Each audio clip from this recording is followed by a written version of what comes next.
Hey there, it's your old pal, Mr. Cook. We're going to do Unit 5 test review for Algebra 2. This is on sums and series. So now it says find the common ratio, and that is a giveaway, if you've been paying attention, to know that this is a geometric series. Because common ratios are in geometric sequence, so you know that they have common ratios. So it's like a giveaway. So you know that you're dealing with these problems here. Now it wants us to find the explicit rule and the recursive rule and the eighth term given this sequence. So here's the formula for the geometric explicit rule.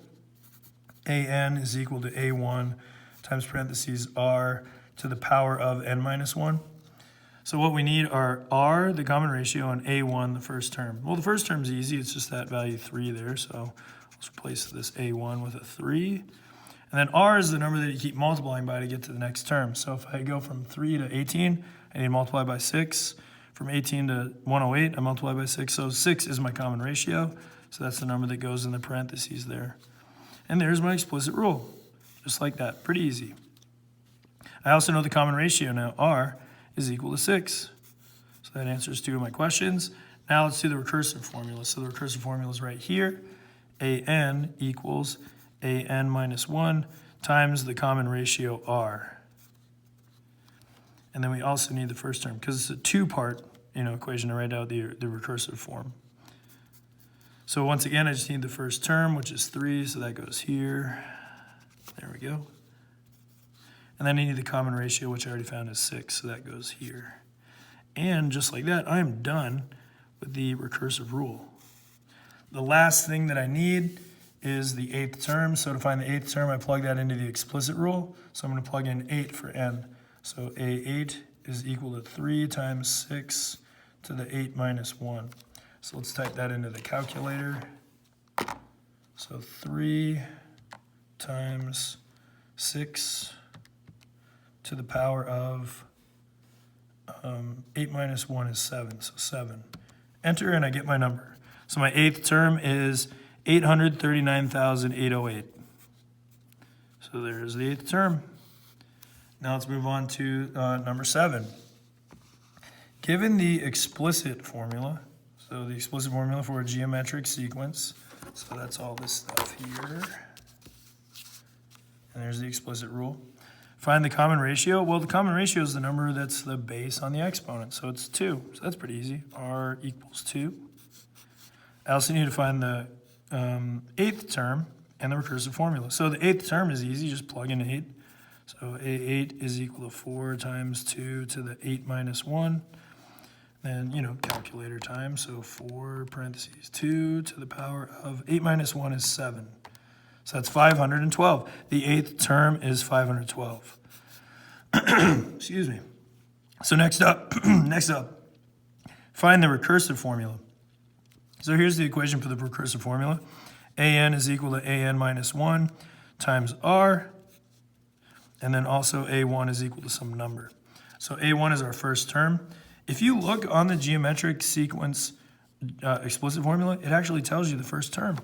It's the number that's multiplying up front. It's 4. So 4 is my first term.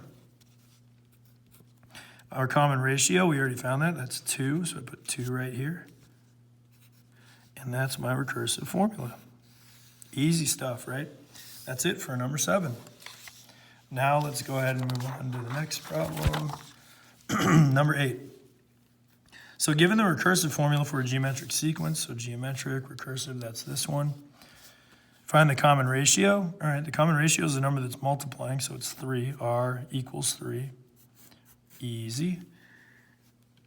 The explicit formula, so the explicit formula is this one. So I need to write it up. AN is equal to A1 times parentheses R to the n minus 1. So I already know R, that's 3. And the recursive rule gives me the first term, negative 3. So negative 3 goes out front there. Negative 3 times 3 to the n minus 1.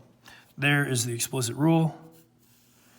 Now I need to find the eighth term. So the eighth term is easy, just plug in 8. So A8 equals negative 3 times 3 to the 8 minus 1. And then let your calculator do the rest. So let's see here. 3 times parentheses 3 to the power of, oops, wait, that was supposed to be negative 3. Negative 3 times parentheses, 3 to the power of 8 minus 1, so 7, enter. So I get negative 6,561 for my answer. Okay, cool. So that one's done. Now let's do number 9, and that'll be it for this video, and then I'll move on to the series problems.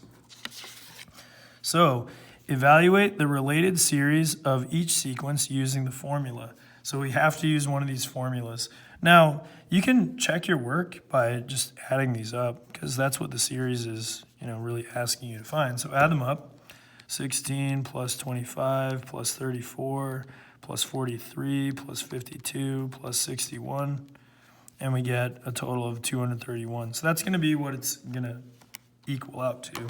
But let's actually use the formula here, because to get from 16 to 25, you add 9. To get from 25 to 34, you add 9. So this is an arithmetic relationship. So arithmetic sum or series, we use this formula. So we use Sn is equal to n over 2 times a1 plus an. So let's talk about what each of those represents. N is the number of terms, so just count up the number of terms. 1, 2, 3, 4, 5, 6. So we have 6 over 2. A1 is the first term, that's 16. An is the last term in the sequence, that's 61. So we just simply, use our calculators, and guess what number we should get? We should get that 231. Let's see if that's the case.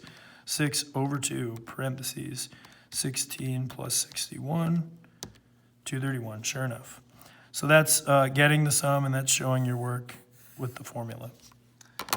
All right, so that's it. I'm going to move on to the series formulas that are based on the equations, and then probably do the video also along with the convergence divergence. So that's it for this one. On to the next video.